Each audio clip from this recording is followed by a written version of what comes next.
Assalamualaikum warahmatullahi wabarakatuh. Selamat datang pada pembelajaran IPA. Hari ini kita akan membahas tentang tekanan zat padat dan zat cair. Tekanan zat padat adalah besarnya gaya yang bekerja pada suatu permukaan zat tertentu. Jadi maksudnya adalah tekanan zat padat itu adalah gaya yang diberikan kita kepada suatu benda. Suatu bendanya itu tergantung dari luas permukaannya. Nah, tekanan zat padat ini memiliki rumus yaitu P sama dengan F dibagi A. F-nya itu adalah gaya, A-nya itu adalah luas permukaan, dan P-nya itu adalah tekanan. Dan satuannya tekanan adalah atmosfer, satuannya gaya adalah Newton, dan satuan luas permukaannya adalah meter persegi. Jadi tekanan ini berbanding lurus dengan gaya dan berbanding terbalik dengan luas permukaan.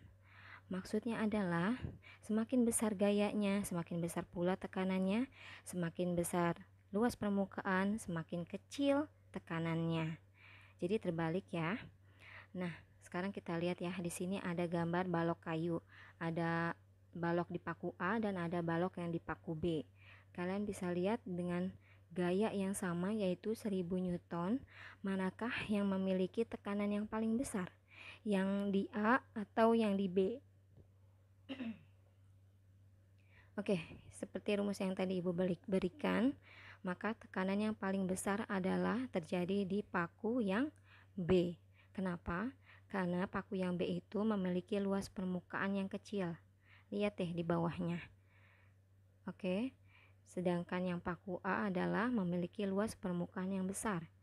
Seperti rumus yang tadi Ibu berikan, kalau luas permukaannya kecil, maka tekanannya besar.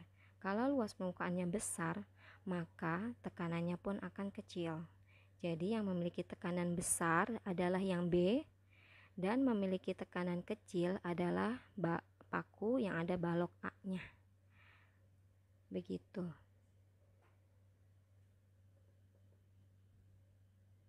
Kemudian kita masuk ke dalam materi tekanan zat cair. Tekanan zat cair adalah tekanan yang dipengaruhi oleh massa jenis, gravitasi, dan kedalaman. Massa jenis itu biasa disebut dengan rho. Jadi massa jenis setiap zat cair itu kan berbeda-beda ya. Ada air laut, ada air tawar, terus ada minyak, ada bensin, itu kan semua zat cair ya, dan memiliki massa jenis yang berbeda-beda.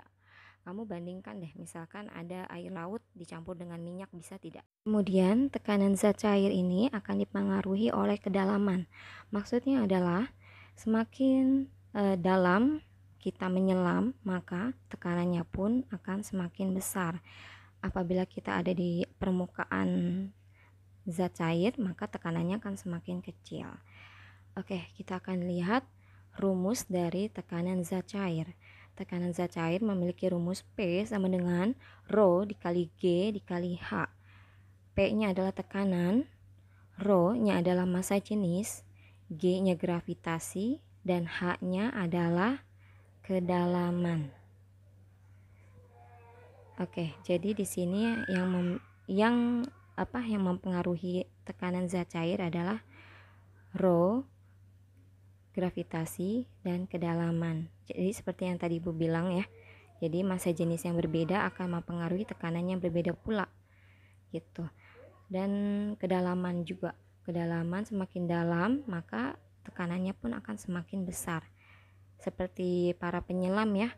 Kalau misalkan pada kedalaman tertentu kan pasti memerlukan oksigen atau itulah penyelam yang gas tabung di bawahnya itu kan ada tekanannya di situ. Ya, jadi tekanan zat cair itu sangat dipengaruhi oleh rho, gravitasi, dan kedalaman atau H.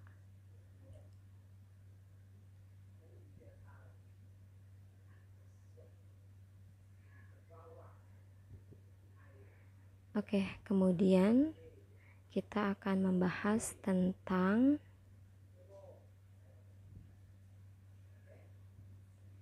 Ini adalah contoh dari massa jenis. Ini adalah air laut Mediterania yang memiliki massa jenis yang ringan dibanding dengan air laut Atlantik. Ketika air Mediterania memasuki Atlantik melalui pinggiran Selat Gibraltar, meski ada gelombang dan arus kuat, mereka tidak akan bercampur. Hal ini sudah dijelaskan dalam Quran surat Ar-Rahman ayat 19-20.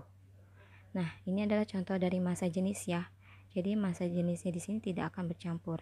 Dan maksudnya ketekanan juga adalah ketika kalian berenang di air laut, air biasa dengan air laut mati, air mati, itu pasti tekanannya berbeda, lebih mengapung di air laut yang mati, air laut mati ya. Seperti itu. Atau kalian bisa contoh praktikan di rumah dengan telur. Kalau di air biasa dia akan tenggelam. Kalau di air yang diberikan garam maka dia akan mengapung.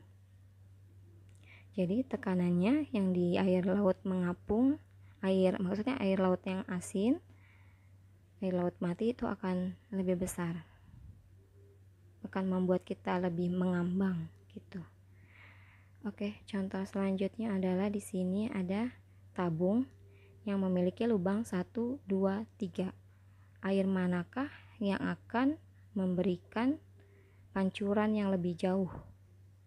Yaitu air yang di nomor lubang 3. Kenapa? Karena di nomor 3 ini, lubang nomor 3 ini kan paling dalam ya.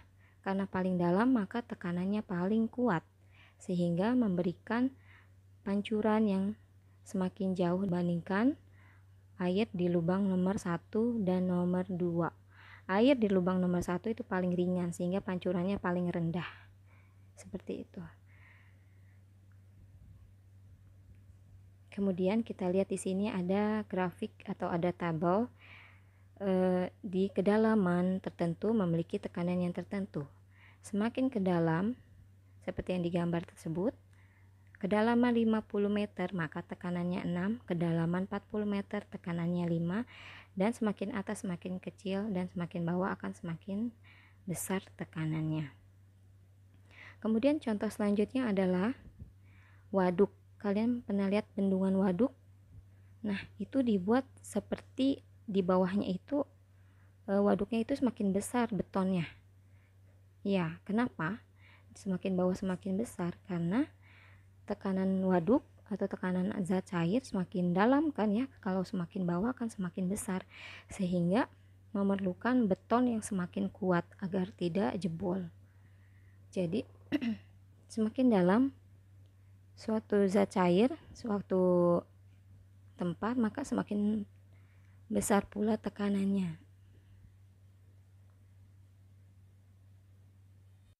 Tekanan zat cair dikenal dengan berbagai hukum, yaitu ada hukum Archimedes, yaitu jika sebuah benda dicelupkan ke dalam zat cair, maka benda tersebut akan mendapat gaya yang disebut dengan gaya apung atau gaya ke atas, sebesar berat zat cair yang dipindahkannya.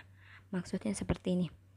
Orang yang kurus lagi mandi di bak nih, pasti akan mengeluarkan air yang sedikit ya, dibandingkan orang yang gemuk besar terus mandi di bak, pasti akan mengeluarkan air yang semakin banyak. Seperti itu.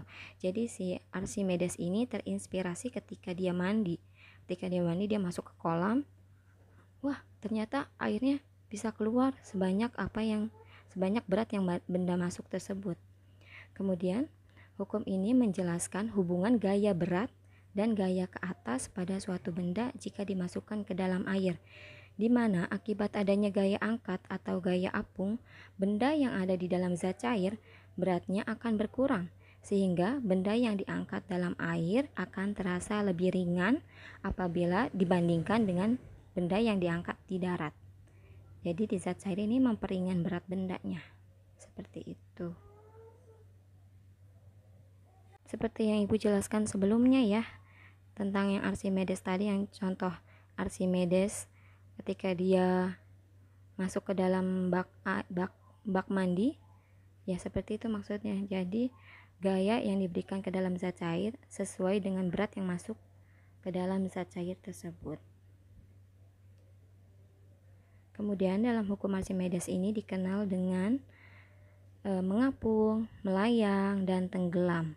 Mengapung itu apabila massa jenis benda lebih kecil dibandingkan massa jenis air, dan melayang adalah massa jenis benda sama dengan massa jenis air, dan tenggelam massa jenis benda lebih besar dari massa jenis air. Kalian bisa praktikum di rumah yang tadi Ibu bilang ya, pakai telur dan air. Dan misalkan air biasa dengan telur, maka telur itu akan tenggelam. Apabila dikasih garam sedikit demi sedikit, maka dia akan melayang, kemudian akan mengapung. Selanjutnya ada hukum Pascal. Hukum Pascal adalah jika tekanan eksternal diberikan ke sistem tertutup, tekanan pada setiap titik pada fluida akan meningkat sebanding dengan tekanan eksternal yang diberikan. Contohnya yaitu adalah pompa hidrolik. Ya, jadi tekanan yang kita berikan yang sedikit akan membuat mobil tersebut terangkat. Padahal kan mobil besar banget ya, memiliki massa yang sangat besar. Itu contoh dari hukum Pascal.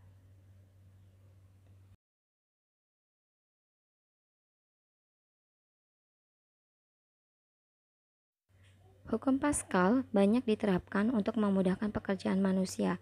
Salah satu contoh yang sederhana adalah pengungkit hidrolik. Pengungkit hidrolik itu maksudnya untuk mengangkat mobil. Contohnya yang kalian pernah lihat nggak di car wash, tempat cuci mobil itu pakai pompa hidrolik. Ya, tempat cuci motor juga kan biasa pakai pompa hidrolik. Nah, sedikit gaya yang masuk yang diberikan digunakan untuk menghasilkan gaya yang keluar yang lebih besar dengan cara membuat luasan piston bagian luar lebih besar daripada luasan piston bagian dalam. Dengan cara ini, keuntungan mekanis yang didapatkan akan berlipat ganda.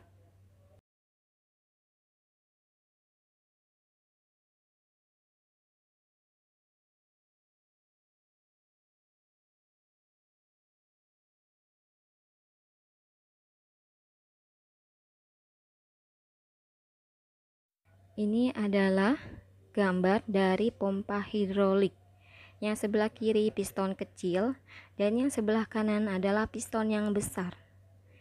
Jadi kita memberikan tekanan di piston yang kecil, memberikan gaya di piston kecil, maka akan mengangkat mobil di piston yang besar. Kebayang dong, dengan mobil yang begitu besar kita hanya menggunakan gaya yang kecil saja.